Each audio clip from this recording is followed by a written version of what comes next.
also interpolitical issue. We need to separate all those issues right now. The community mustn't suffer at the end of the day. To ensure stability in municipalities, we need to expedite that. There's a need to formalize the mandatory and enforceable written coalition agreements. There's a need for capacity building and training initiative regarding the coalition agreements. Then from there, the resolutions are a lot, close to 20, 25 that we have came to. But obviously, this report will be availed to all the members that are in attendance here. But just to touch on the strategic ones that I can talk about, disciplinary boards, audit committees must be empowered to ensure that now there is delivery. Consequence management must be reinforced. And then from the oversight structures, all those structures that you are aware of in terms of municipal space, additional function be added to speaker to be responsible for establishment of the social ethics committee. The best it will be that the lifestyle audit. Already in terms of the PFMA and the DPSA, there are those the assessments that have been done for the public servants. So the commission said it should be cascaded down to the local government now. Obviously, the councillor continuity across elections, including gender representation, is key. Because if you remove all the councillors, there's an issue of closing that particular gap to say the corporate knowledge now becomes eroded. On that note, Chairperson, if I've done my best in terms of the time allocated, I would just like to indicate that now the Commission has done its job based on the scope that has been given to it. We are hoping and trusting that now if there's something that I've forgotten or missed here during the open session, the chairperson or the presiding officer here will give a chance for them to make inputs. But however, this is what has been prepared for the plenary. On that note, let me drop my anchor. Thank you, HOD. You didn't accept it. Thank you so much, HOD. You didn't exceed your time limit. You finished exactly when the alarm was starting to ring. I'm going to invite the rapporteur for Commission 3, Ms. Michelle Leite, Acting DDG MISA. Thank you. Over to you, Michelle.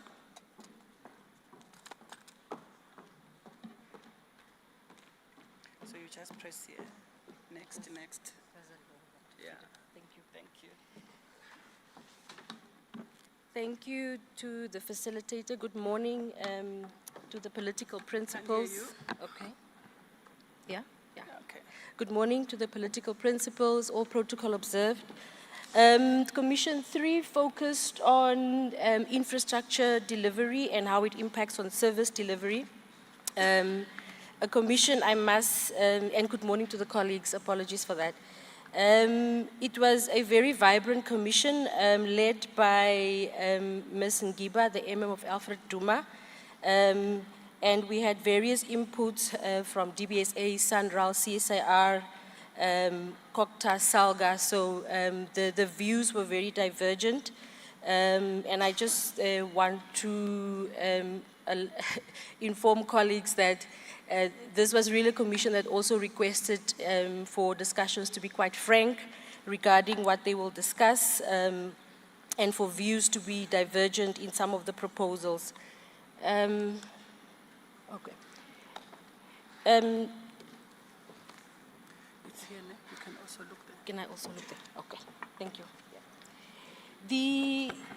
Like I said, it was on infrastructure delivery and how it impacts on service delivery issues.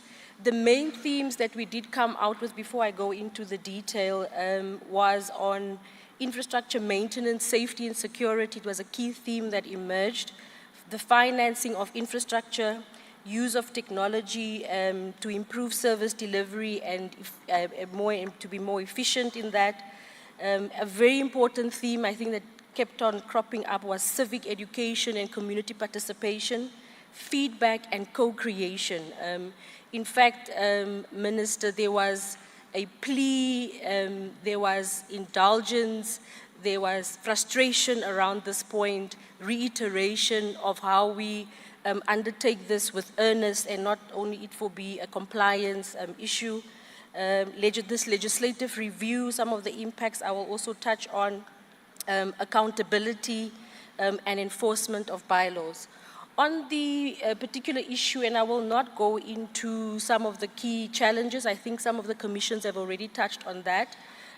But for the purpose of this commission, it was really on the lack of maintenance of existing infrastructure, the lack of accountability, skill shortages in terms of not only capacity but capability in undertaking some of these issues, the vandalism of infrastructure, the efficiency of coalition government and the review on that, as well as the two-tier system that is currently based on evidence impeding service delivery.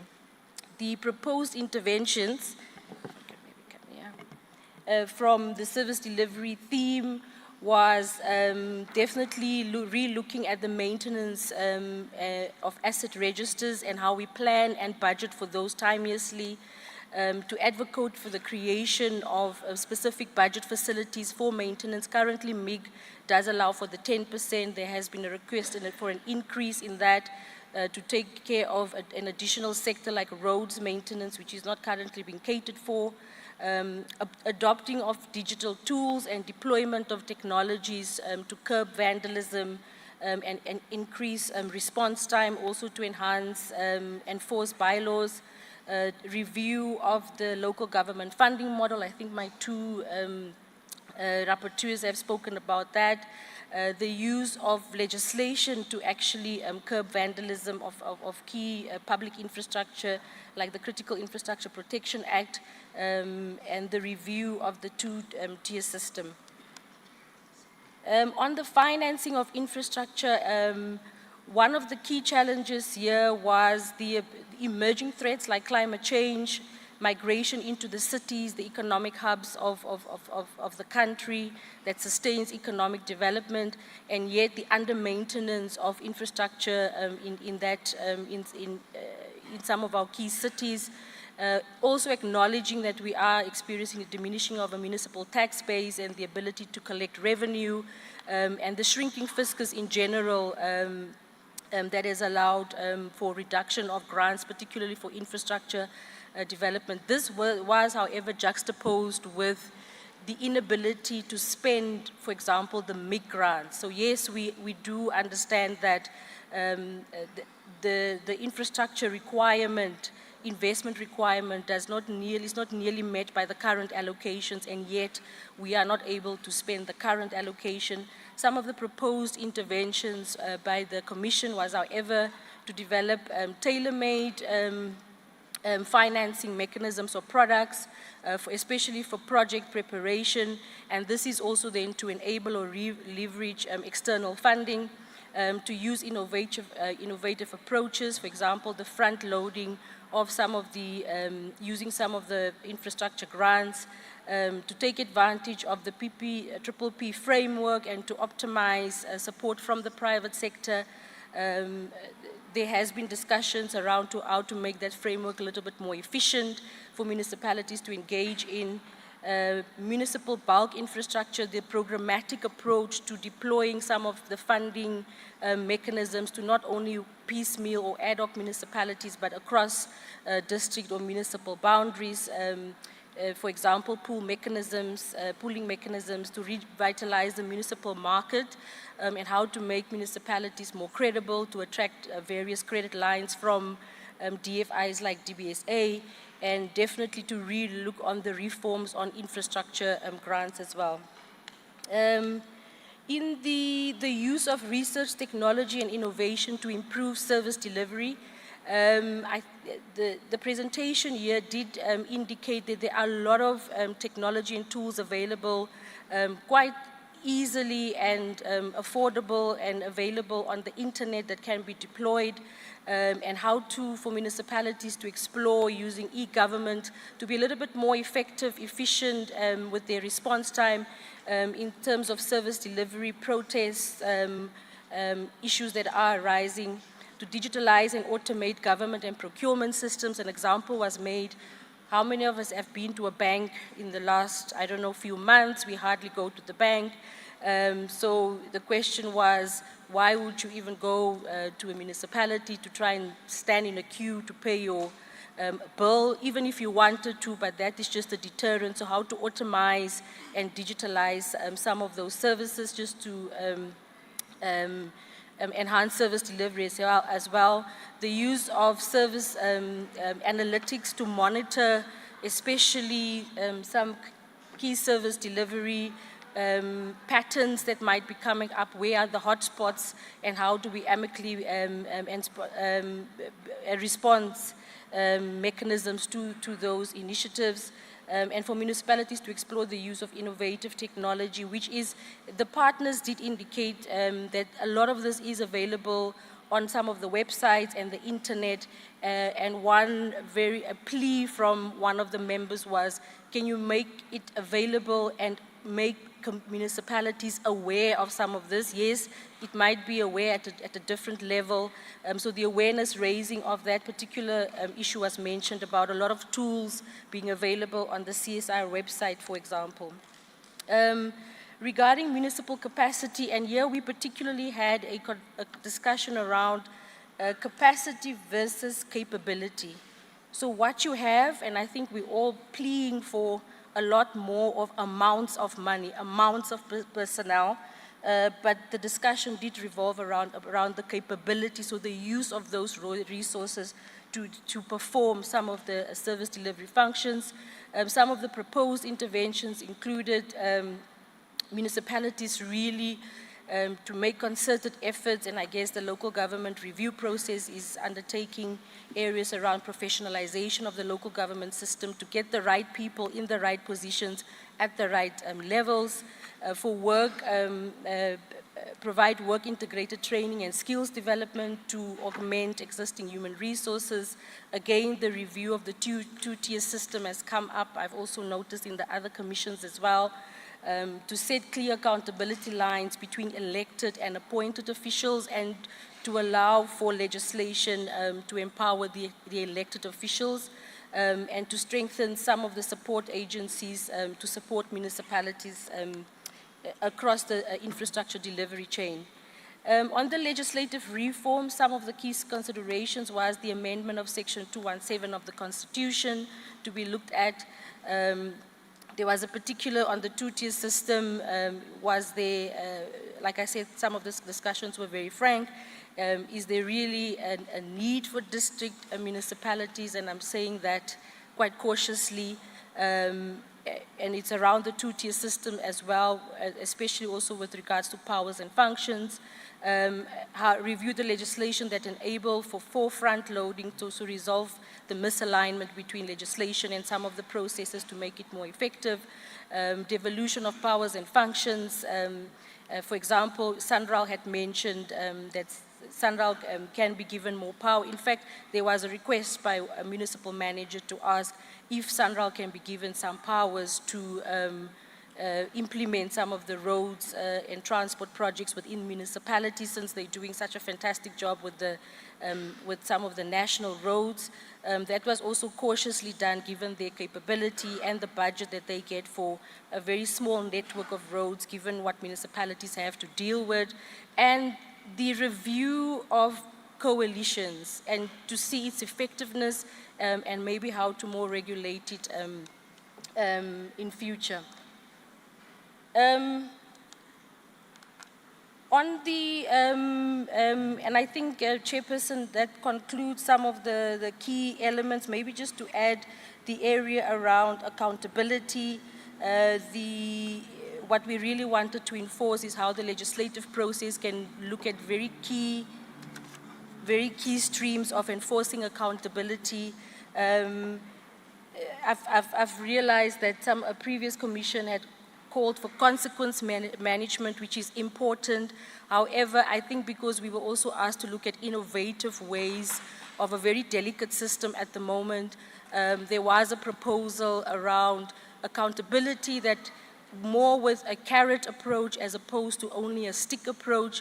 And there were proposals done about, for example, the collection of revenue from ordinary citizens or government officials, how that can also infiltrated in your ability to access credit from other institutions, or just to buy for example, a TV or a car, if one of the requirements can be the verification of your paid up municipal bill, for example. So those were just some innovative examples how to incentivize local government accountability and commitment as opposed to just consequence management and switching off lights or getting warning letters and all of that. Enforcement of bylaws. Yes, everyone agreed that the review of the white paper offers an opportune time now to review some of the key sections to be dealt with. However, the enforcement of existing laws is still an area that's not been fully explored, and that could be due to availability of capacity to do that, but it definitely also then points around the capability issue of getting the right people in the right place at the right time. I think, Chair, my 2 minutes is up. Thank you. Thank you.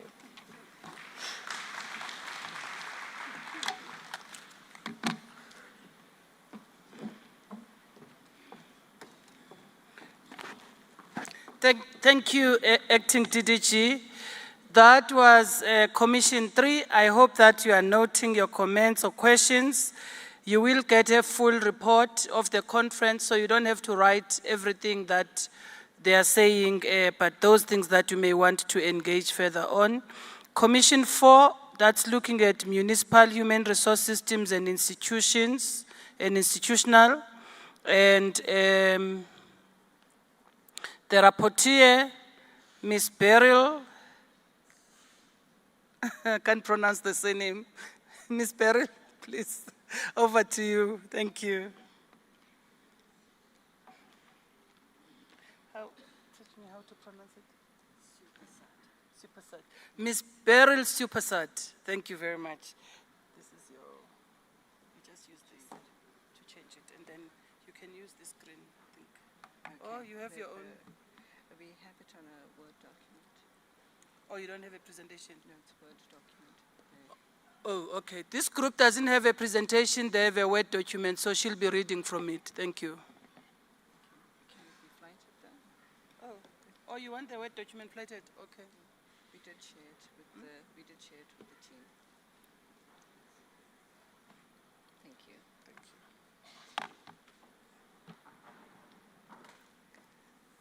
Thank you very much. Yes, ma'am. Thank you. Thank you very much, Program Director, and good morning to you. Good morning to our Honorable Minister, our distinguished, thank you, our distinguished guests. Let me acknowledge and also greet my MEC, Honorable Reverend Buthelezi, fellow colleagues, all protocol observed.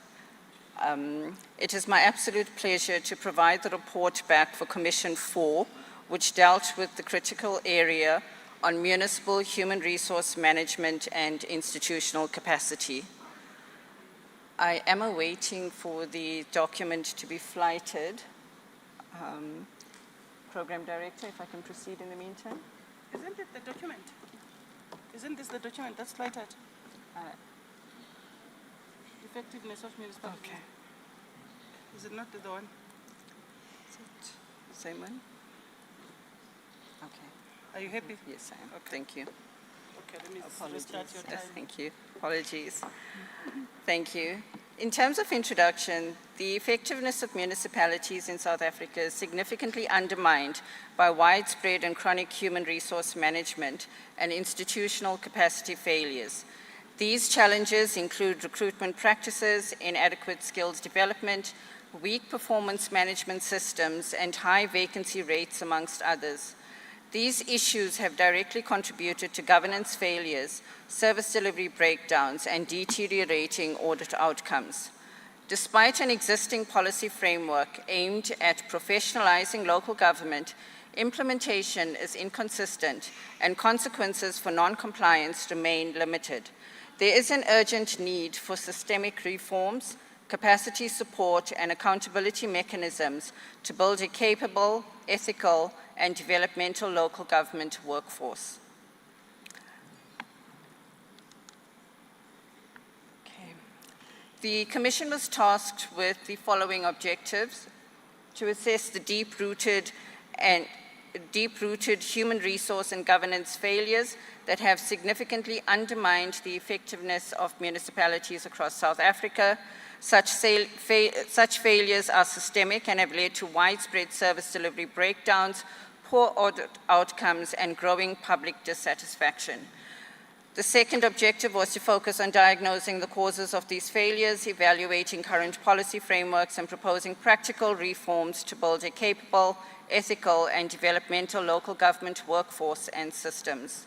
The third one was to look at key priorities, which was to professionalize the local government workforce, including the enforcing of compliance with minimum competency regulations for all senior managers, amending legislation to give effect to the NDP vision to give a clearer distinction between the roles of political and administrative office, and establishing a municipal skills accreditation framework in partnership with the LGCTA and SALGA. Within this Commission 4, there were 5 topics that we identified. Each of these topics are as follows: poor recruitment and selection practices in local government. Some of the areas that we discussed within this topic, we looked at, it emphasized lack of transparency and the prevalence of patronage in municipal recruitment. It also looked at proposed involvement of the Public Service Commission and professional associations. It recommended inclusion of external members in selection panels and piloting reforms in metropolitan municipalities. It also highlighted rural municipalities' difficulties in adhering to regulations and advocated for communities of practice to support municipalities. The second topic related to a lack of skills and technical competence in local government. Here we looked at the differentiated skills planning from skills development, stressing their interdependence. We also noted that workplace skills plans often misrepresent actual needs. We stressed the importance of alignment with the IDPs in municipalities and 5-year plans. We identified emerging challenges such as climate change, energy transition, and digitalization. And we called for continuous skilling, upskilling, reskilling, as well as stronger collaboration across stakeholders. Topic 3 looked at productivity and performance management in local government. Here, the presentation looked at, it identified inadequate training, weak compliance to recruitment norms, and poor induction systems. Some of the information and data that was shared was showing the low productivity in local government. At the moment, productivity in local government in South Africa is between 35 and 40%. So when we look at an 8-hour workday, it means that someone is being productive for between 35 to 40% of their time, compared to Rwanda's public sector, which is productive in the percentile of 85 to 90%. We also looked at proposing the adoption of ISO standards and risk-based performance approaches for municipalities to improve performance, recommended blended learning systems, digital tools, and data dashboards for accountability, and we stressed the importance of change management and technology adoption as a critical enabler. The next topic we looked at was good governance and accountability. We noted the institutional dysfunction due to poor leadership and weak HR systems. We stressed the importance of linking individual performance to organizational outcomes, highlighted the constitutional requirement for development-oriented public administration, emphasizing integrity, ethics, public participation, and collective outcomes. We're also advocating for a developmental vision and partnerships with civil society, labor, and business. The last presentation we looked at was on the remuneration model of local government.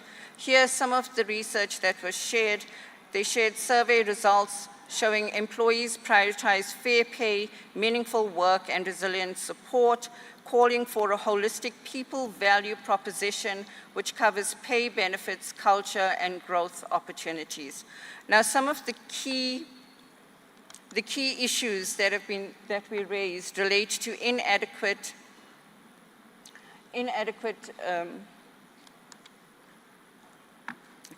it relates to poor recruitment and selection practices, non-compliance with prescribed norms, standards for recruitment and selection.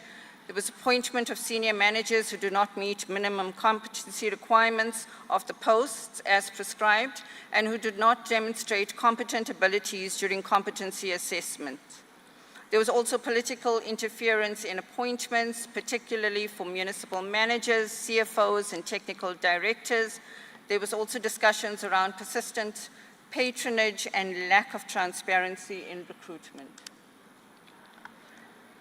The next area that came out in the discussions related to inadequate training and development, despite the mandate in the Municipal Systems Act and its Amendment Act that municipal workplace skills plans must be developed. However, they failed to identify critical skills undermining institutional capacity and service delivery. There are skills shortages which are compounded by weak alignment of skills planning with the 5-year IDP. Training also often occurs as a tick box format with no clear link to improved performance or service delivery. There's also inadequate investment in dedicated capacity building programs in development areas identified during competency assessments and performance management processes. And therefore, budgetary constraints hinder skills development, resourcing, impacting on performance targets and audit outcomes. We also looked at professionalization of local government. Resistance to change came out quite strongly, and poor adoption of modern technology and performance systems. Weak governance structures with inadequate linkage between individual and institutional performance, absence of institutional culture that supports professionalism and accountability. There was also low employee engagement driven by poor IDPs and ineffective communication, which undermines the stable, performance-driven environment required by the MSA. The Commission's recommendations relate to the legislation and regulatory framework, looking at strengthening merit-based recruitment and disqualification criteria, also looking at professionalizing the local government workforce and systems. Some of the areas that we are looking at is the critical importance of human resource governance in local government must be acknowledged in the review of the white paper on local government, foundational importance of effective human resource governance systems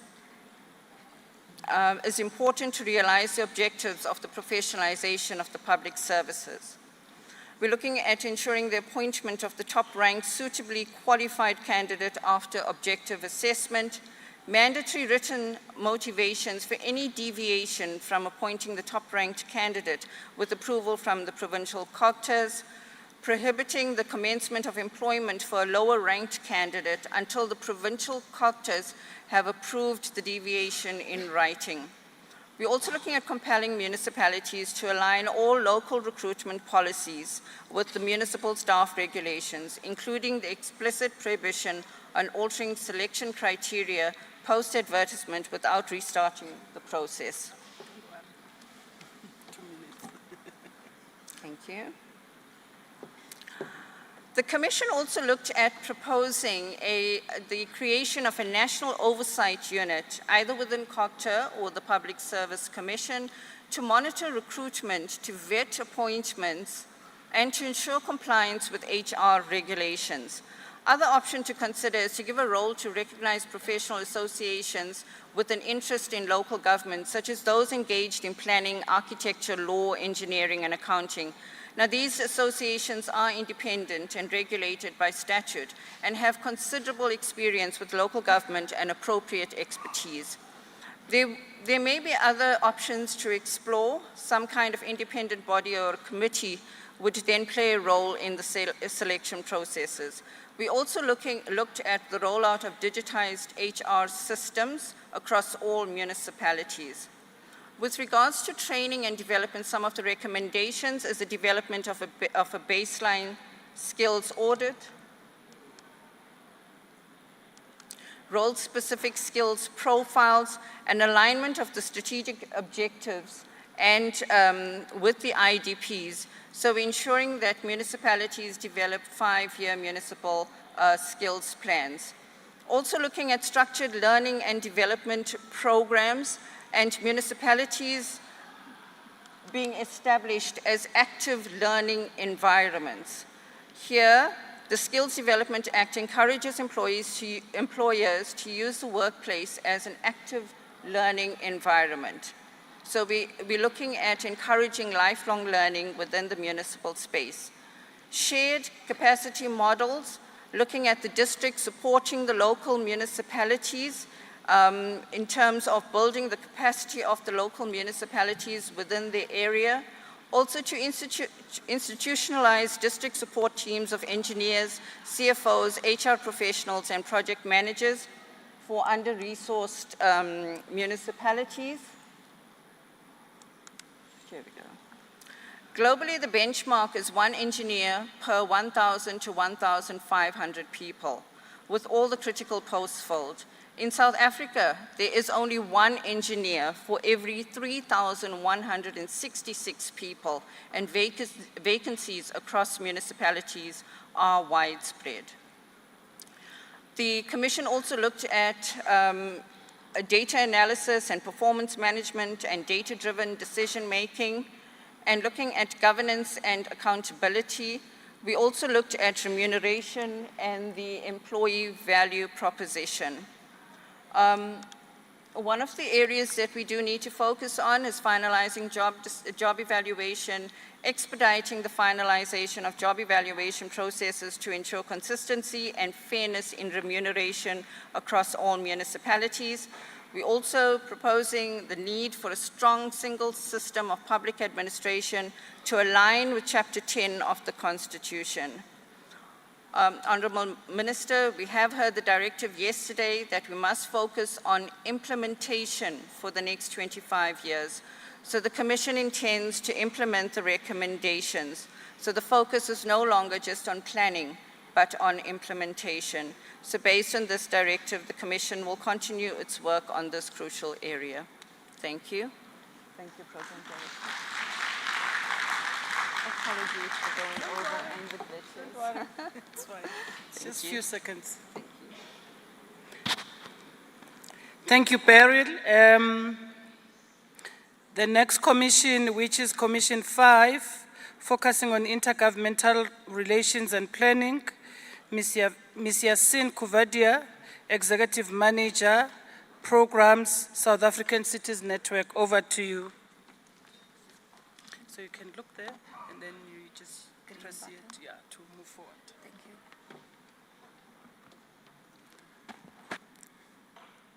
Good morning. Thank you very much, Program Director, to the Honourable Minister, Deputy Minister, all protocol observed. I greet you all in the name of peace. Your voice soft, or you are far? Okay, I hope this is better. I'm from Commission 5.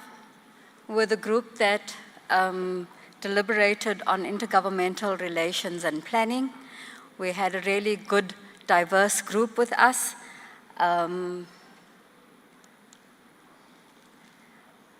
Which consisted of people who had varied experience in government, not just local government, but intergovernmental system. And we have chosen to share with you a few of the highlights of our commission.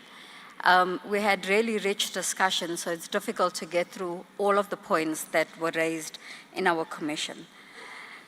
The 4 objectives that we looked at was to look at and propose institutional reforms and regulatory measures that can enhance municipal participation in planning processes.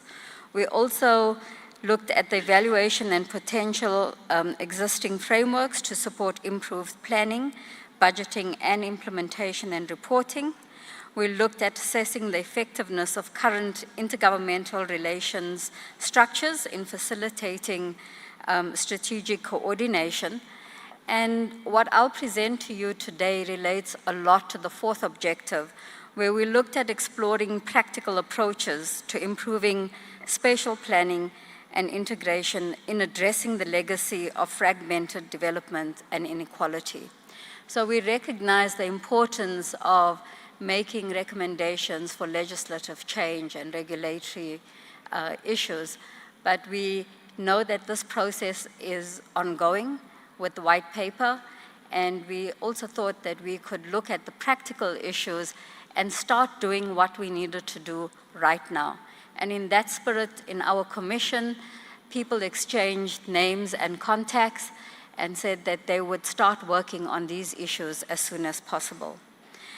Just to give you an idea of who made input, we had people who were local government experts, previous city managers, a current city manager, someone who leads a professional institute, someone from a research institution, and someone who's in practice. And I think that mix really gave us the good, varied recommendations and issues that we recommended. So to give you an idea of the very key issues that we looked at the local government crisis, and we've then identified what the key points that were raised, as well as the proposed actions. And in terms of the local government crisis, we recognize that there's implementation failures. We have 210 municipalities distressed, and this is accompanied by the politicization of senior appointments. And the proposed actions we looked at were to depoliticize recruitment and to strengthen accountability.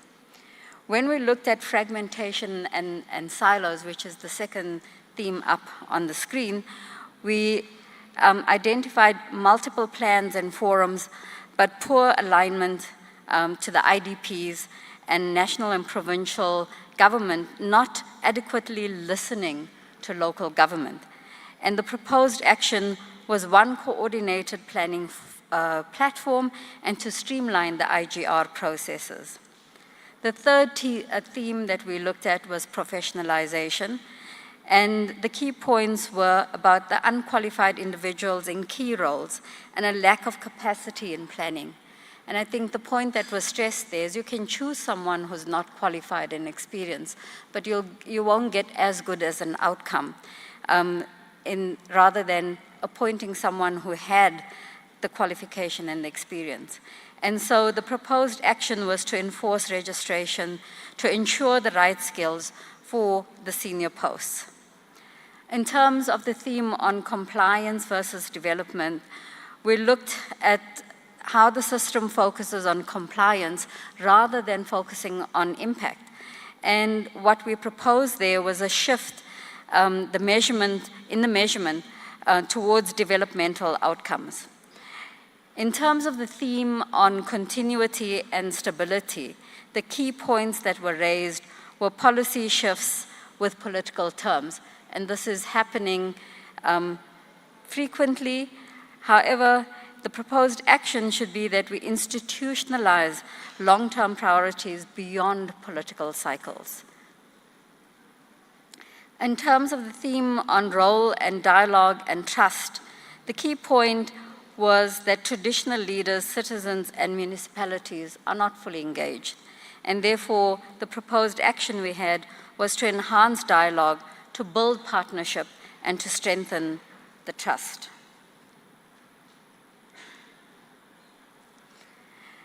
So the essence of what came out of our commission is we, the municipalities, local government, would like to be heard. But they were unsure as to whom to speak to at the national level. Everyone knows the minister and the deputy minister, but beyond that, and perhaps the DG, whom do they actually speak to? Do they know the right people and their contact details? There's also the issue that there are DDM champions, and there are structures, and there are many meetings, but you don't know the temperature on the ground. This is the message to national government and to provincial government. You don't feel it on the ground, yet local government has to deal and address these issues all by themselves.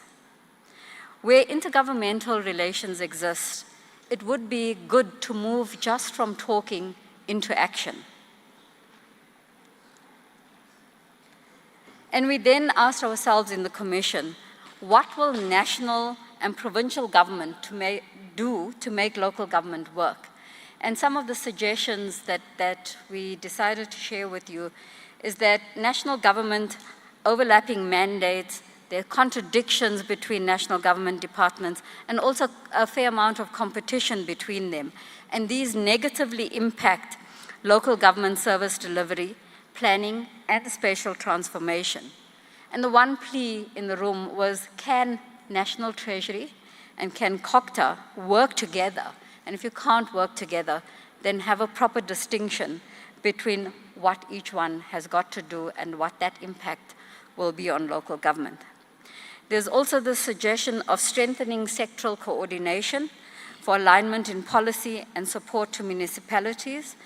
And this will lead to better intragovernmental coordination. So we recognize that it's no use only pointing fingers from the bottom of local government towards provincial government and national government. Even within local government, different departments in the municipalities needed to work better with each other.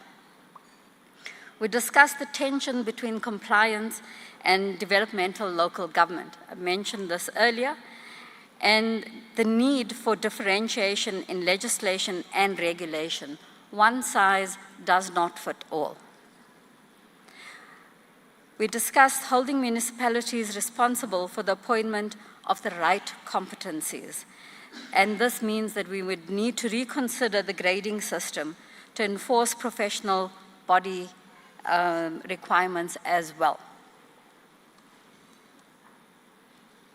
We went on to discuss spatial targeting and looked at it in terms of policy planning and prioritization and how these need to be aligned.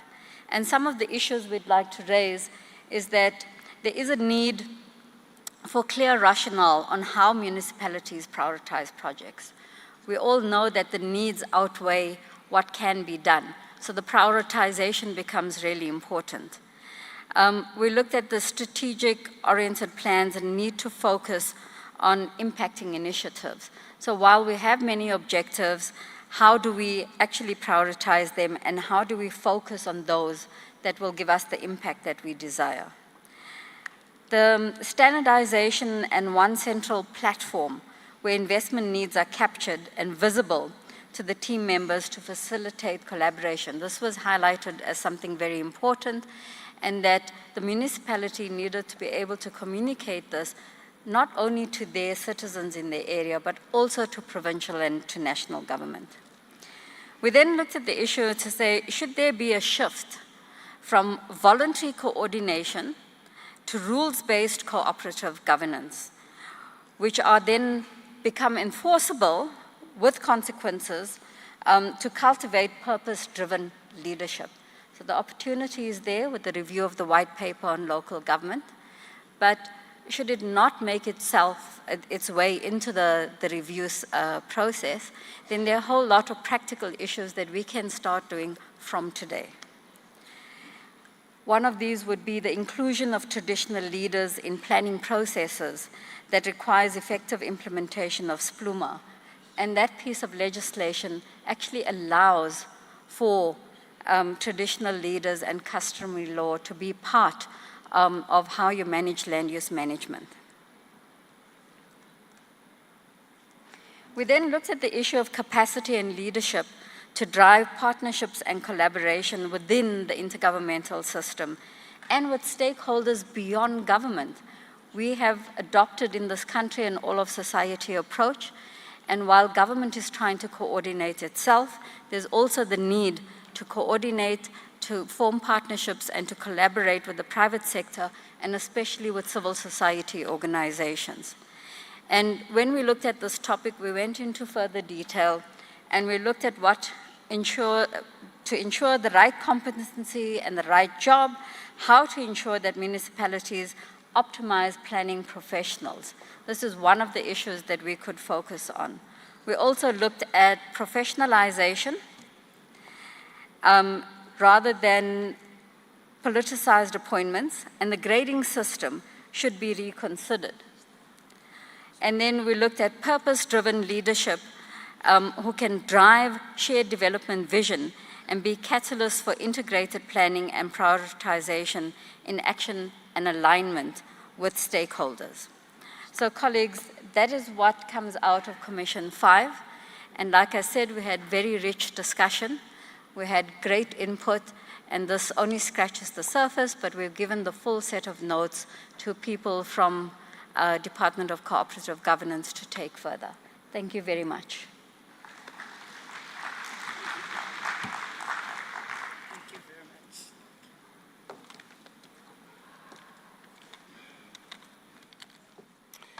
Thank you. Thank you, Ms. Kovedia. I'm now going to move to Commission number 6, which is the last commission report that we are getting today. And our rapporteur is Inkosi, or the commission title is the role of traditional leadership within the local government sphere. And our rapporteur, Inkosi Ulangamavuso, Deputy Chair, House of Traditional and Cohesion Leaders. Gabandi akakhlela qha ndivumelekanga Nkosi yami.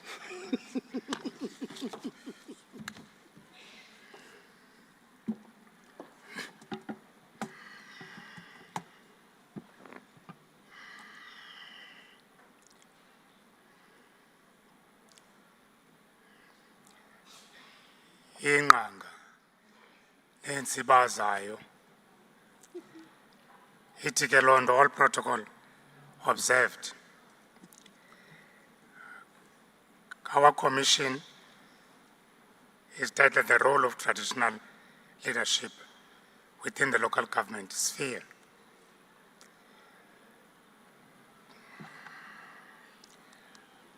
I will not go to those slides. I'll go straight to the setting of the scene.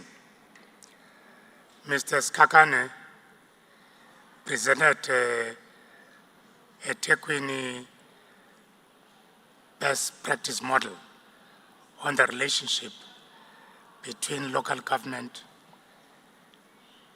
and traditional leadership. Comprises of 18 traditional councils within a Tekwini local house of traditional and cohesion leaders. He highlighted on his presentation the role of traditional councils in releasing land for development, the enhancement of cooperation on the planning process of the metro, the impact on development and service delivery, and a planned way forward as a municipality. The following issues were raised. In the Tekwini Metro, indeed there's a good working relationship between councillors and traditional leaders, as demonstrated. Amongst other issues that was raised is that these traditional councils administer 55% of the land under this metro. So cooperative frameworks, including MOUs, service level agreements with government departments, exist. Traditional councils in that metro participate in key land administration activities such as spatial planning, allocation of sites approvals, land records, authorization, and building processes. The municipality, which is a very good gesture that must be appreciated, has dedicated an office that is administering issues of a Tekwini local house of traditional leaders with staff that is running the administration of that local house. And traditional leaders participate in the business of the council. One of the senior traditional leaders sit in the EXCO of the municipality, 3 sit in the council, and the rest sit in the Section 79 committees of the municipality. All traditional leaders who participate in municipal business receive stipends from the council for doing council business. The Department of Land Reform and Rural Development has started a program to facilitate integration and cooperation between government and traditional leadership on land matters. Because of the lion in the room, Spluma. Spluma is a highly contested issue amongst municipalities and traditional leaders. Traditional leaders are not only responsive, but creative as well, as they know the needs of their communities. The role of traditional leaders must be clarified, recognized, and appreciated in terms of the legislation at a local level. While there might be a need for constitutional amendment, the roles outlined in different legislation such as Municipal Structures Act and SPLUMA must be fully explored. While the presence of the eThekwini Speaker and KZN COGTA Minister MEC Buthelezi was welcomed by the Commission and appreciated, but a serious concern was raised of the absence of councillors and other MECs in that commission.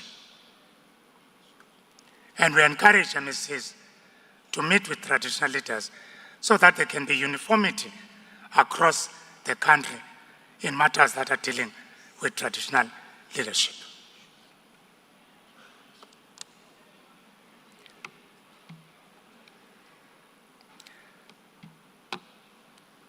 There's a need to look at sections of the Constitution in respect of structures of traditional leadership, e.g. Section 239, whereby traditional councils can be organs of state.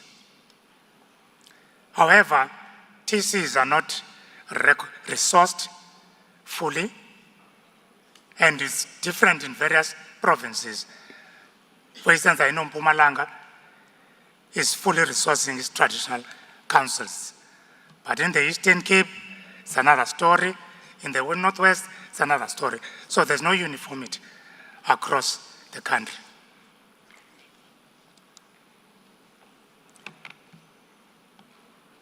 The issue of our legislation in terms of land administration, it was raised in the Commission that it's a pre-colonial in nature, very Eurocentric and un-African. And it's taking powers away from traditional leadership and give them to municipal councils, which are Western in outlook.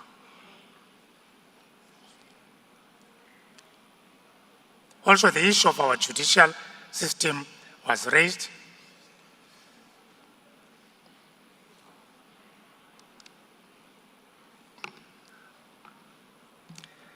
The other issue that was raised sharply was the absence of the Khoi and San leaders in the Indaba. Although the Northern Cape House of Traditional Leaders tried to rope in the Khoisan, they were removed in that house of that province. It is our well-considered view that traditional councils must be a primary tier of local government at the local sphere. And it should be done through constitutional reforms. And indeed, there are many functions that can be allocated to TCs by municipalities.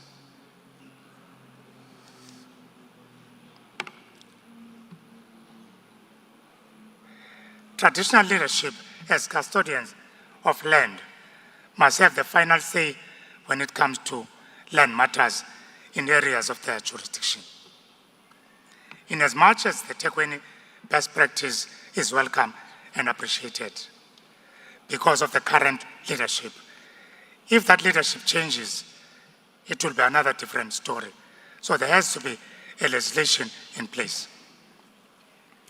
The following recommendations were made. Although the Constitution provides for traditional leadership, but is falling short of recognizing their powers, roles, and functions. So there has to be a constitutional amendment that will be addressing such issues.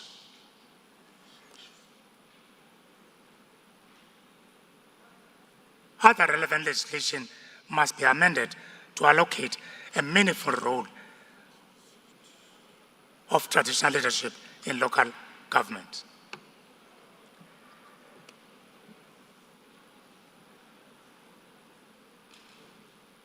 The TCs must become organs of state and have dedicated budget in the same way as municipalities so that they can discharge their function. All state land in communal areas must be transferred to traditional councils in the same way that some of it was transferred to municipalities through MIG. The Ingonyama Trust model must be applied across all the land under traditional leadership. During the National House of Traditional Leadership organized midterm review on 19 and 21 August 2025, major political parties, you will remember, Minister, that they promised that they will support any amendment to the Constitution. And those political parties that were there, it was the ANC, the EFF, Inkatha Freedom Party, Action SA. So all those parties, if together they can agree, indeed 2/3 majority, we can make it so that there can be a constitutional amendment so that what we're saying today can be realized. I thank you.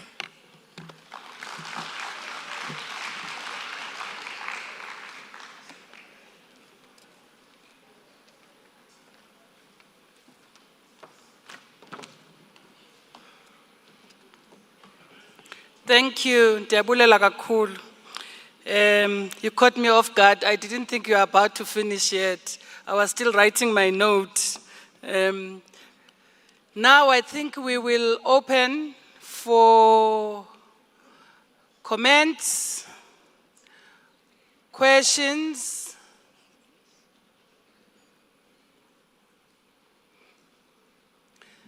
Where are the roving mic guys?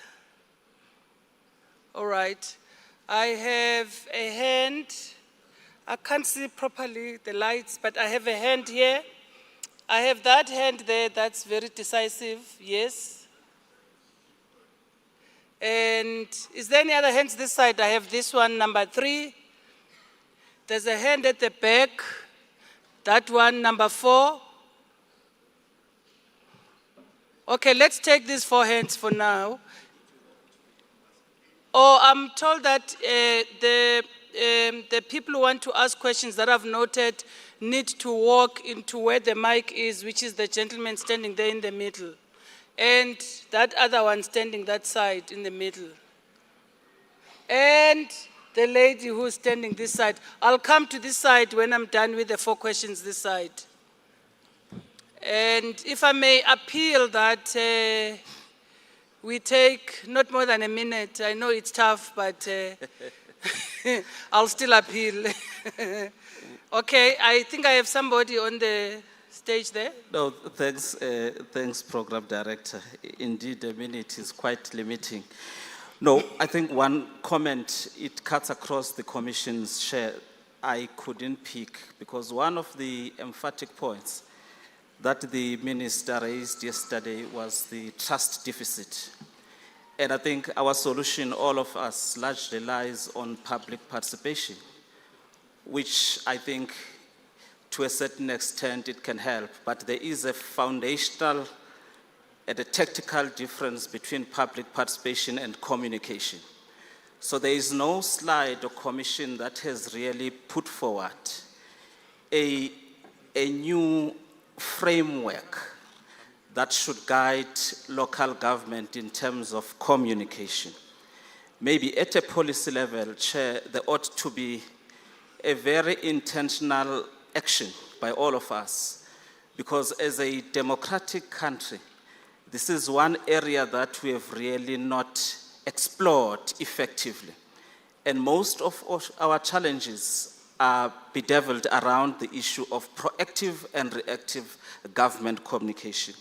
I want to propose, Chair, that there ought to be a process that seeks to lead towards the development of local government communications policy, which in it you will anchor elements of how then from a human resource perspective you capacitate that process. From a financial resource process, you capacitate that. And also in that space, you frame in your crisis communication approaches, particularly as we live in the period of climate change that has presented a lot of disasters that more often we found to be wanting as government from a message management point of view. We live in a digital space. That framework must also speak in that. So I want to put forward that there ought to be that consideration, Chair. Thank you very much. Thank you very much. The next hand, there was a hand here. Oh yes, but did they bring you a mic? Okay, good. No, thanks, Program Director, and to the Minister and all the colleagues here. Well, look, there are a number of important issues that have been raised. Sorry, a little bit, sir. He says he can't hear you. I also forgot to ask, as people are speaking, if you can just at least indicate who you are. Okay, yes. He says he can't hear you. I'm MEC Mashilo from Mpumalanga. Thank you, MEC. Thank you very much. Well, local government is one of the spheres that is over-regulated as a starting point. Maybe the question is, out of all these regulations, which one are problematic, which one were not implemented? Have we implemented all of them to arrive in some of their decisions?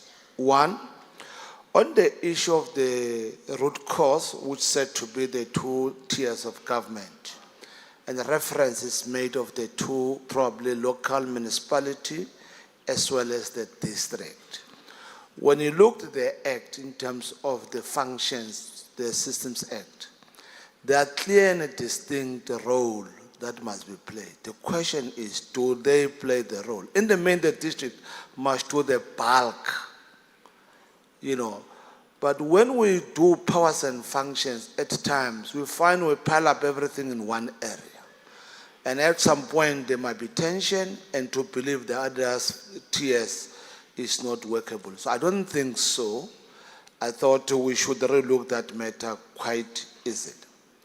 Now, the other area that we should look, Minister, is around the issue of DORA.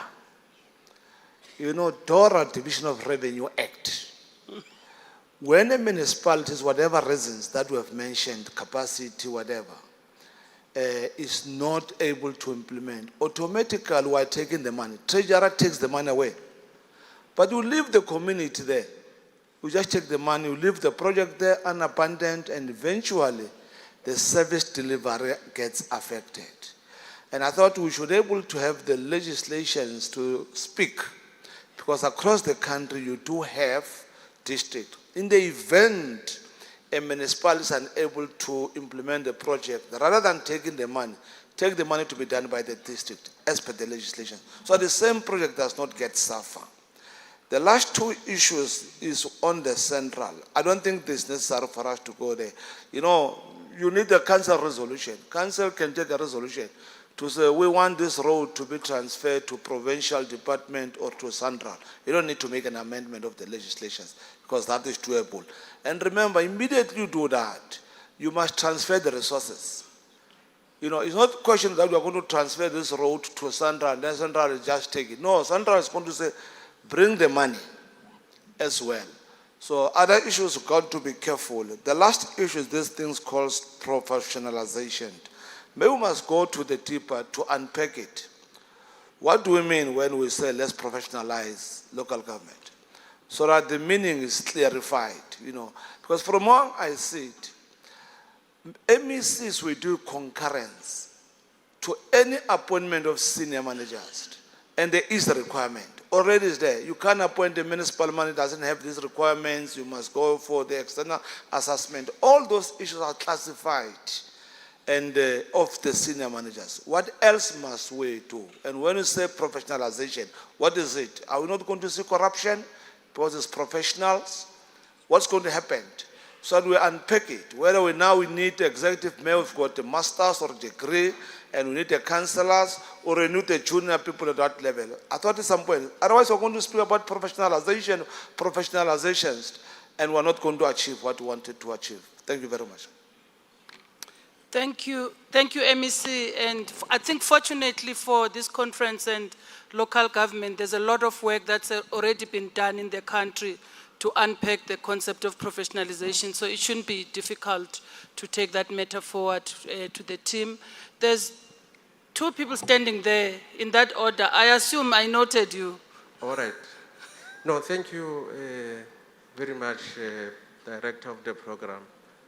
My name is Denja Maduman. I wish to comment on the presentation that dealt with the institutions of traditional rule. There is a sentence there that says, I paraphrase the sentence, the traditional leaders must have final say in regard to their respective land or on matters relating to their respective land.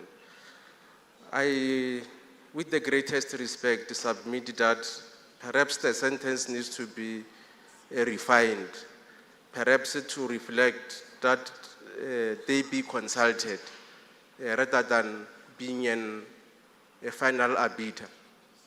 This I submit because we can remember the 2010 Constitutional Court judgment by Judge Jafta in City of Johannesburg versus Gauteng Development Tribunal. It was crystallized that municipal planning is a function that fall within functional jurisdiction of municipal government. And when we say municipal planning, among others, we mean adjudication of development applications. So it's a profession, and therefore institutions of traditional rule require that professional guidance. Since in constitutional democracies such as ours, land development is governed by law. So my input is that we may need to rephrase that sentence so that it is consistent with the dictum of Constitutional Court judgment in 2010 per Judge Jafta. Thank you. Thank you. Next one. Thank you very much, Program Director. My name is Rose Molokwane. I'm coming from the Federation of the Urban and Rural Poor. I'm just checking, and I wanted to understand so that when I go back to the communities, I explain this properly.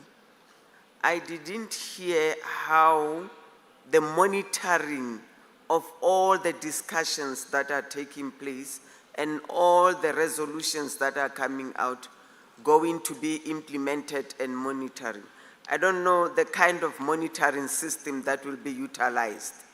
Secondly, when I listen to the issue of finances, most of the time there's a lot of money that is taken back to the treasury because it can be utilized. So I just wanted to know from all the panelists, how can we secure that the money that is taken back to treasury should not go back, because there's a lot of need at the community level for the communities to get service delivery. And the partnership that we want to see between organized communities and the municipality. Because yes, I hear you are talking about including and engaging communities. How are we going to do it? What strategies can we do as the people? Because when we come to the offices, we don't know which person to communicate with or to engage with. And lastly, to understand the difference of COGTA and local government. Because we really, for me, on behalf of my organization, when we want to see development happening, We don't know whether we should go to COCTA offices or we should go to local government offices or even the district councils. How should we be given an understanding of where should we go when we want to do our implementation of our programs at the community level? Finally, partnership is needed, an implementable partnership between communities and the municipalities. I think it's so vital. It can help service delivery to be done properly. Thank you very much. Thanks, ma'am. Okay, I note there's somebody who's already next to the mic there, but I just want to check if there's any other person who wants to say something. I've been reminded again that let's not reopen discussions that happened in the commissions here, and let's use this opportunity for questions and for very brief questions and very brief comments. There was a hand here, it's gone down. There's a hand there. I think you can join any of the two. Is there a hand this side? None. So we could. Oh, your hand was up. Sorry. Then it means there's somebody who smuggled themselves from the other two that was there. Because I thought it was, I noted 4 people. Okay, we'll hand over to you. This is the first one, and then number 2 and number 3 here. No more hands, please, and no more smuggling. Over to you, sir.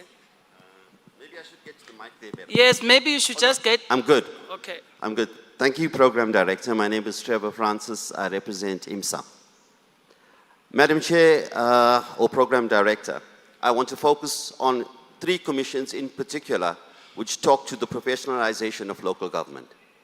Commission 1 was accurate in stating that by referring to Section 151 of the Constitution, it assumed municipal or uniform municipal capacity without consideration given to historical and current disparities. Commission 4 ended off by saying, not planning but implementation. Commission 5 said we have problems with implementation failure. I want to summarize those 3 commissions in particular around the professionalization of local government. I think, Honorable Minister, you have identified very, very clearly in the review of the white paper and this local Indaba what the critical issues are.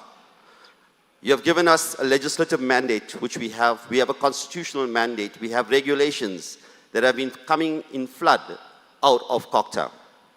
But under guidance and under protection and in the spirit of a reimagined local government system, I want to state that probably COCTA has assumed municipal capacity to implement the regulations and the legislation. And I do believe that that has been a failure. Whilst we have the tagline on every municipality must work, we would like to recommend that COCTA must implement. And in going from that, I do believe that in the Honourable Minister's, under the Honourable Minister's guidance, there is enough capacity, there is enough support for an implementation plan that we should commit ourselves to for at least the next 5 years. Thank you, ma'am. Thank you very much. Number 2, that side. Thank you, Chair. I'm Daniel Nkuna from the National Department of Health. My input is on Commission 1, where there was an indication that the health services in local government are unfunded. I think we need to correct that. When the municipal health services were devolved in 2004, July, the function that was moved to local government, which is the 44 district municipalities and the 8 metros, that function was actually funded through the equitable share, which is still continuing to happen now. The issue might be that maybe the equitable share is not enough, but municipal health services, which is mandated to be rendered at local government, is funded through the equitable share. Thank you. That is the correction I'm submitting, Chair. Thank you. Thank you very much. And yes, the last question. Thank you, Chair.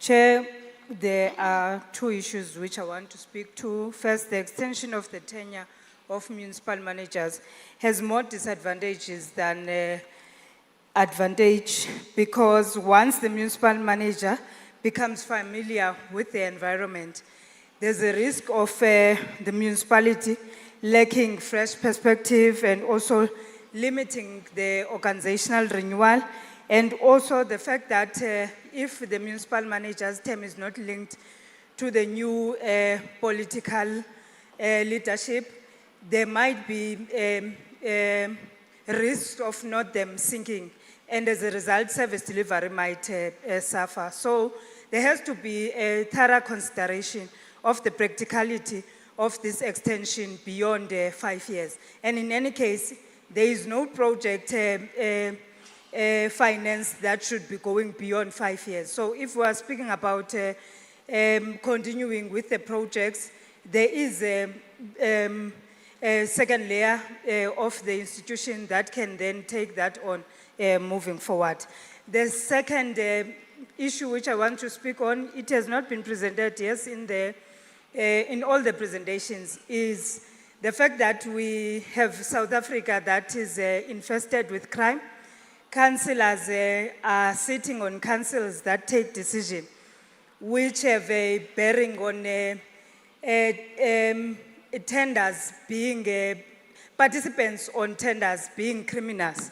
Because we know even now there's a Cape Town tender that has been 40 million, it's on news, won by a gang leader.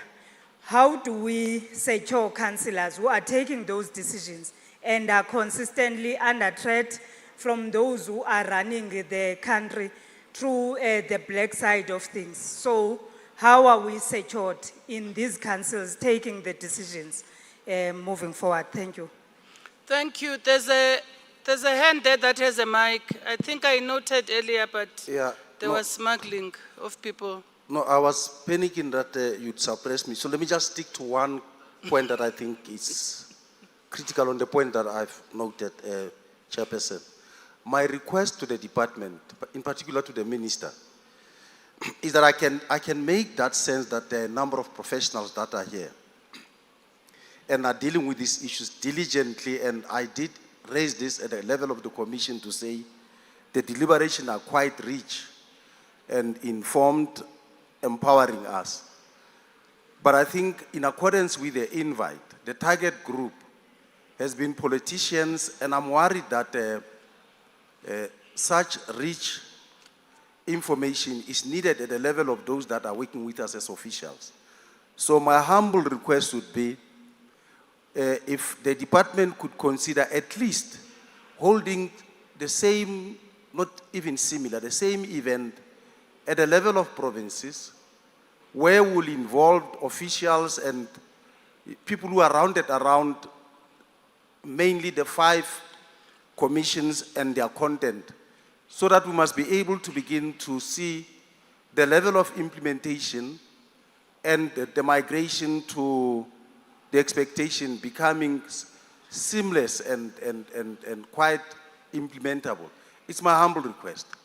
And I would like to abandon other issues if that could be taken into consideration. Thank you. Thank you very much. I'm going to ask that, I've noted a few questions that require responses.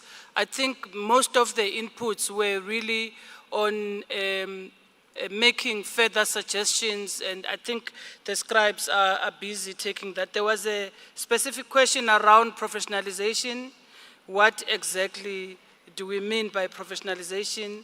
And I'm not sure which group specifically that question relates to, but the people who spoke about professionalization may have to look at that. There's also a question about monitoring of resolutions and decisions of this conference. I think that's a question that can be answered effectively by the organizers or the host of the conference itself.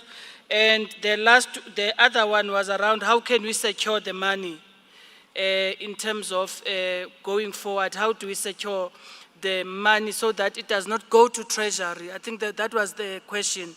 And then others were inputs and comments. There was a legal advice shared around the issue of traditional leaders taking decisions on certain things and etc. So I would just like colleagues to come just in a minute, just answer those specific things and not take it for too long because we have to get the minister to come and address.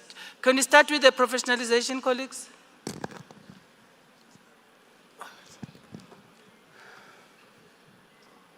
All right, no thanks. Let me welcome the inputs made from the floor.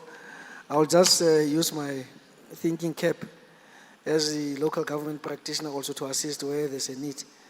In terms of the money being returned to the fiscus chairperson or program director, what we have picked up in the Northern Cape is that now municipalities don't, most of them don't have what is known as the demand plan and the procurement plan. Obviously now, if you don't have those two documents, it leads to you now not having to meet the particular deadline in terms of the procurement. Some of the projects also don't have the designs, the professional work that has been done. You'll find that also the high vacancy rate. There's a direct correlation also with the vacancy rate that one is having. You'll find that now you don't have the necessary expertise. Technical director, for example, you cannot use, I mean, as a former teacher, a biology teacher to be a technical director in terms of engineering services. You need to ensure that now you appoint people with the requisite skills and qualifications to assist you. But also not forgetting my colleagues here that are here. You've got colleagues from MISA, you've got the DBSA that is there to assist also their municipalities.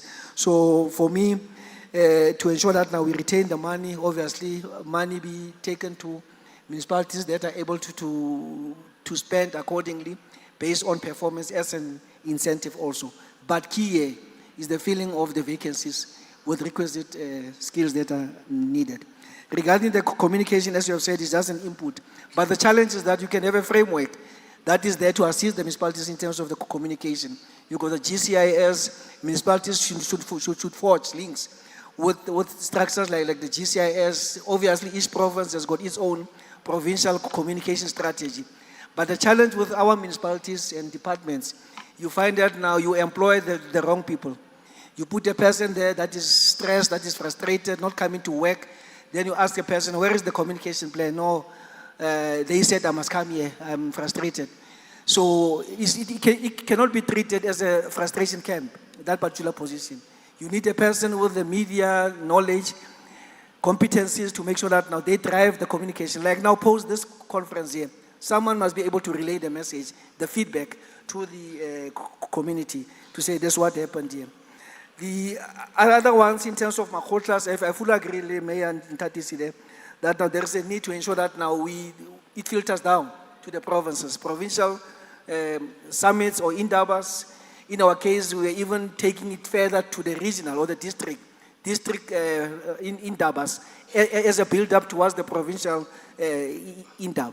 So, but obviously, all these resolutions here, we will be going through them, making sure that now as a province of the Northern Cape, it finds expression in our activities. On that note, thanks, Chair. I'll allow other colleagues. Thank you. Program Director, in response to professionalization, we discussed that a lot in the IGR and Planning Commission. So to give you an example, a suggestion was made that you include as a requirement for the job, the professional registration related to that job. That you can go as far as including the professional council. In this case, the example we used was the South African Council for Planning, if you have a job advert out for a town planner. And then there were further questions about, do you have to have a registered town planner to be at the head of that department, or can it be anyone? And the answer is, well, you can choose that it's not a registered town planner, but then you need to know who reports to this person, what decisions are made, and how it impacts the people in that municipality. And it may not be the required outcome that you want. So it depends on that decision. So include professional registrations on your panel as you're advertising. Include the requirement in the job advert, and in that way you'll get more professionalization in government. Thank you. Thank you. Any other panel member want to say something? Thank you, Program Director. It's in response to the question relating to the professionalization framework. I won't cover the Pillar 1, which relates to recruitment and selection, but I will respond to, or just add to Pillar 2, which is induction and onboarding, and then Pillar 4 on continuing learning and professional development.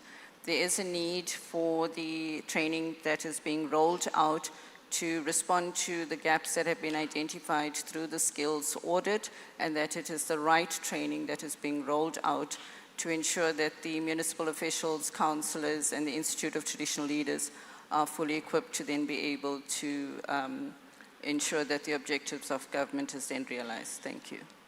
Thank you. Any other panel member who wants to? Okay.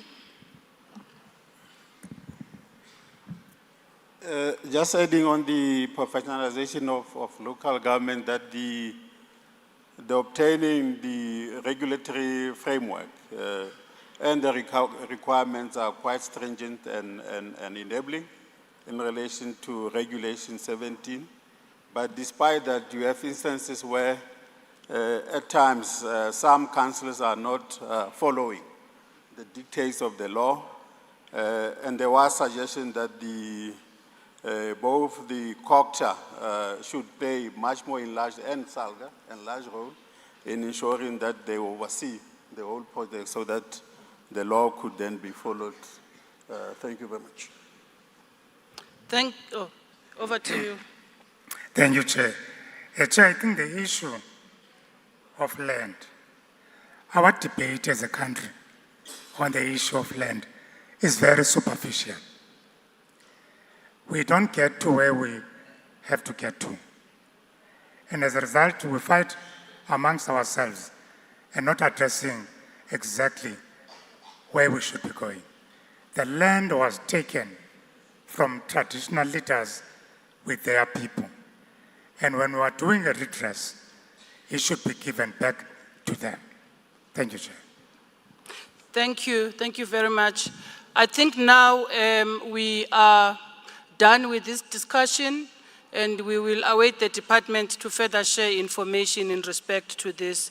And I just want, as I wrap up this session and getting ready for the closing address by the Minister, I just want to highlight that if we want to build trust, if we want to improve service delivery, if we want to reduce corruption and maladministration, if we want to instill a culture of pride and accountability amongst public servants at different levels of government for that matter, not just the local government level, we have to professionalize the public sector. We have to professionalize the system. We have to ensure that we recruit people through a merit-based system. Amongst other things, we have to ensure that there's ongoing learning and development for the people that we bring into the system. One of the questions or issues that must still be unpacked further is when you talk about professionalization in relation to politicians, what do you mean exactly? Exactly, is it about qualifications? Is it about experience? It's much more clearer when you talk about it from a point of the administration. But again, even when you talk about it from a point of politicians, we want leadership, we want political will, we want ethical and professional leaders who are leading our institutions. So from that point of view, I think that it's an important debate that must continue. And I know that in the medium-term development plan, local government has been given until 2028 to really showcase a clear roadmap and implementation of how they are professionalizing local government. So it is an important conversation as well as the other conversations. On that note, I would like to ask the panel members and say thank you very much. I was asked to announce something. As you go down, I will find the announcement I was asked to make. I was asked to announce that those who were panelists, rapporteurs, and there's another category I missed. There were 3 categories, and moderators Panelists, rapporteurs and moderators should please go to the ops room after this session, and the ops room is in the exhibition area. They will meet DDG Kevin Naidu at the ops room. Thank you very much for that. On that note, I'm going to, as we move towards closing our business, I'm going to ask and invite the Minister, Minister Hlabisa, to please join us on stage as he is about to give the closing remarks for the conference. In fact, the Minister can just join the podium straight instead of going to sit in the couch. Thank you, Minister. Over to you. Thank you very much.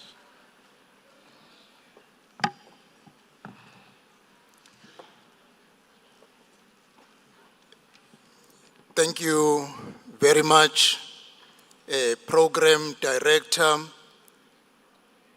for facilitating our last session. I want to recognize the protocol that has been recognized since yesterday as we are concluding our session now. Distinguished guests, as we draw the curtain on this important Local Government Indaba 2025, I am filled with a profound sense of hope, determination, and renewed purpose.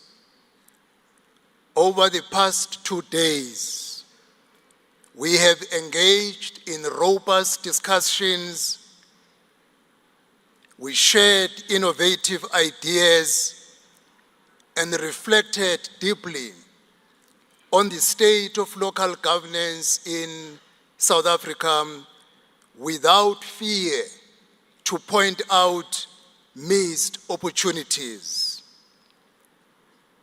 This Indaba must be a new beginning and a turning point to the outcry of our communities for services they rightly deserve.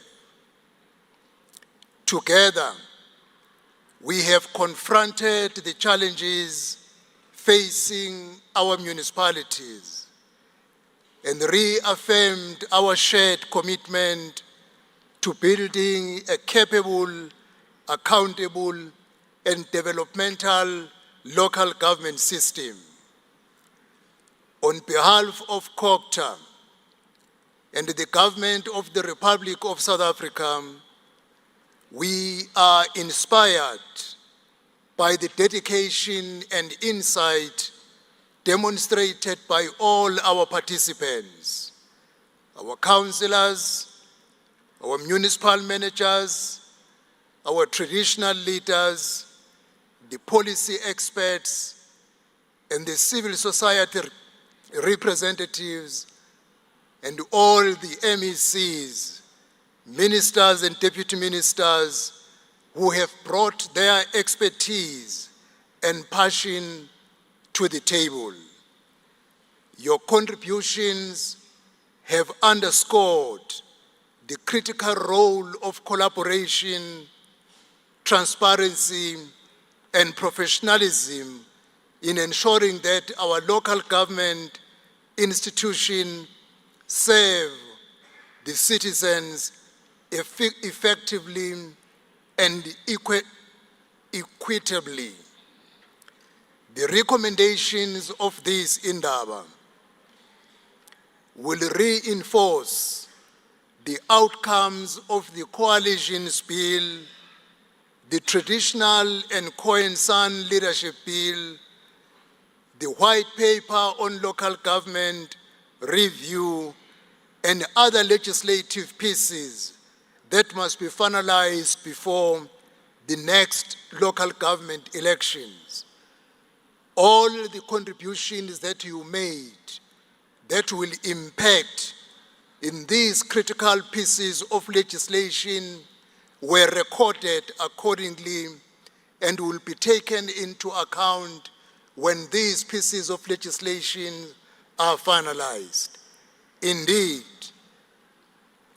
Chapter 12 of the South African Constitution, titled Traditional Leaders, has reached an irreversible stage of amendment in terms of the roles, functions, and responsibilities of our traditional leaders.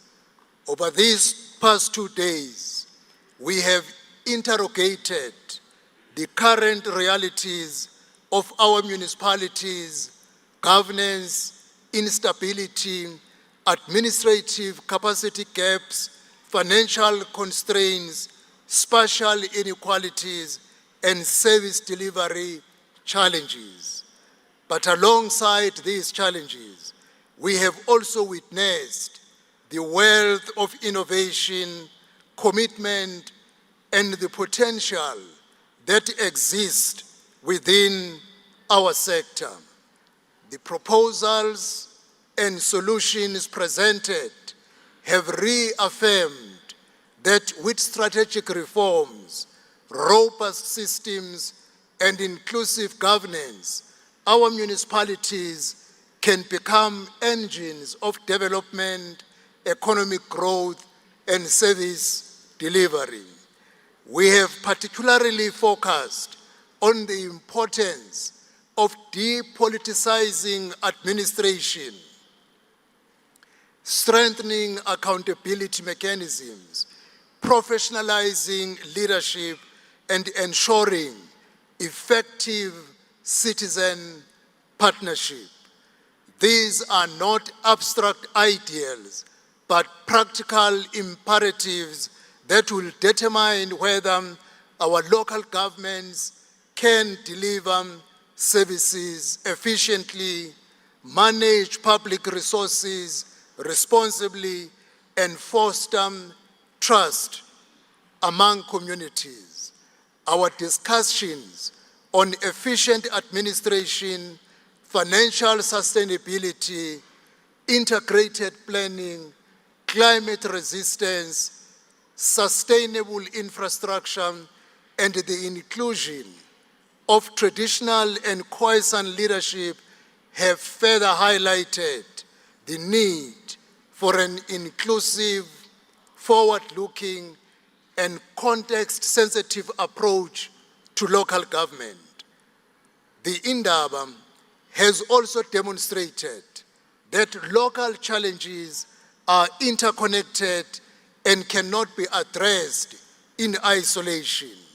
Whether it is financial sustainability, municipal measures, special planning, or service delivery reform, collaborative approaches, knowledge sharing, and evidence-based policymaking are central to achieving long-term impact. We must continue to harness these partnerships, not only within government, but across sectors, communities, and institutions to build a local government system that is responsive, agile, accountable, and resilient. One of the key points that emerged prominently was the ideal municipality. A municipality that provides basic services that give quality of life and dignity to our people. A municipality that has a growing economy, attracting tourists, providing good access to health, education, and recreational facilities. As we go back to our respective municipalities and institutions, I want to urge you, colleagues, to translate this key point of ideal municipality into action through practical implementation. If we can be able to champion this concept of an ideal municipality, the outcry amongst the people of South Africa will come to an end, and the image of our municipality will be once again brought into its intact. Let us champion reforms that promote professionalism, ethical leadership, transparency, accountability, consequence management, and inclusive government. Let us ensure that every South African citizen, irrespective of their location or background, has access to essential services, economic opportunities, and a voice in shaping the future of their communities. Every municipality must take serious and develop a plan to confront trust deficit and corruption, to change the negative image of the local government system. I like the way our program director closed her remarks when she zoomed in on trust deficit and corruption. I do not want to repeat what she said. We carry a heavy responsibility upon our shoulders to ensure that trust deficit and corruption become key issues that we confront in our local municipalities. In closing, I want to extend my sincere gratitude to all delegates for your engagement, your contributions, and dedication.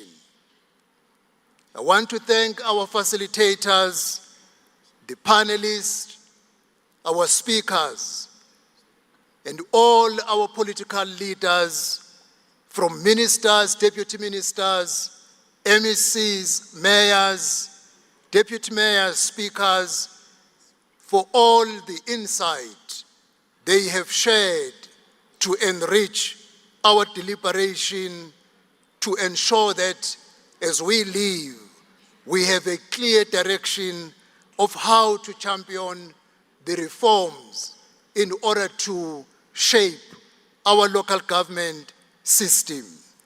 I also want to acknowledge the Team Cocta, our organizers and sponsors, and all those who have been working tirelessly behind the scenes to make this Indaba a success. Our work does not end here. The discussions, resolutions, and commitments made over the 2 days are the foundation for a new chapter in South Africa's local government landscape. Together, let us move forward with determination to implement these reforms, strengthen our municipalities, and build a local government system that truly serves the people of South Africa. Working in silos is not good. There is an expression which says, if you want to go alone, take a walk. But if you want to take a journey, go with others. South Africa still has a journey to take towards final freedom from poverty, inequality, and high rates of unemployment amongst our youth. I urge you to work together on one plan, one budget to advance our communities. All the recommendations from the commissions will be collated and produce a roadmap that will be championed through district development model by district champions, which will include ministers, deputy ministers, premiers, MECs, and all our mayors. The outcomes of this Indaba will be consolidated into a program of action that will be a roadmap that will have timelines, and all three spheres of government will be working together in the 52 district space to ensure that we reshape our local government space for the good of our people. It is therefore very necessary that we recognize that local government is vital for the success of our nation. That is why all three spheres of government will need to come together to implement the recommendations that came out from the commissions as have been expressed this morning. It is therefore important that the all of government and society approach is adopted to reshape the image of the local government system. I want to confirm, which I should have done yesterday, that currently we are cleaning the data on which department owes which municipality and how much. Our team, the team from Treasury and the team from COGTA, because many departments dispute the money they owe municipalities. And then we agreed that because there is a dispute, let us form a team by the two departments, COGTA and Treasury. They are cleaning the data with each department, provincial and national. We gave them up to the end of October that you must come with a complete information as to who owes which municipality and how much. And then in November, we have agreed with Minister Kotongwane and myself, with the approval of the cabinet, that we must bring a joint memo to the cabinet which clearly indicates which department owes which municipality and how much. And it will be the beginning of the time to pay the local municipalities. I therefore, colleagues, want to wish you all safe travels back to your communities and families, and may we continue to work together to ensure that every municipality must work. Let us work together in unity, in purpose, with an unwavering commitment to build a capable, ethical, and developmental local government. In terms of the powers invested in me, I declare this gathering to have reached an end. May you go well and be safe as you go home. Thank you very much.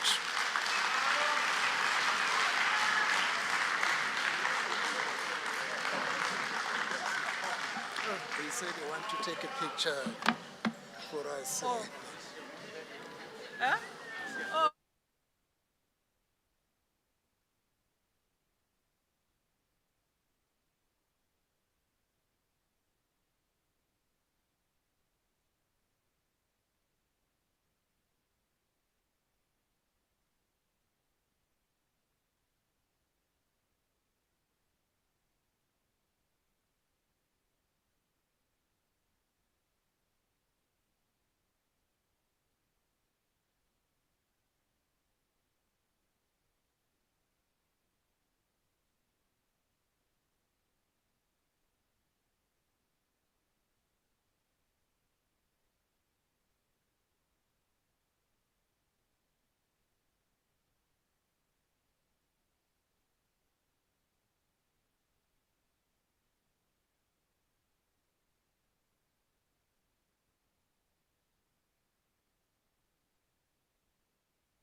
Hi, hello.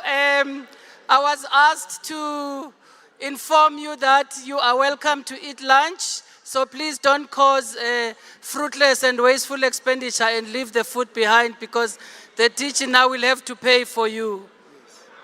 And then also travel safely going back home, but the teacher is here. The documents will be on our website. We are going to create a link for you to access all the documents on the website. Thank you very much. Safe travel.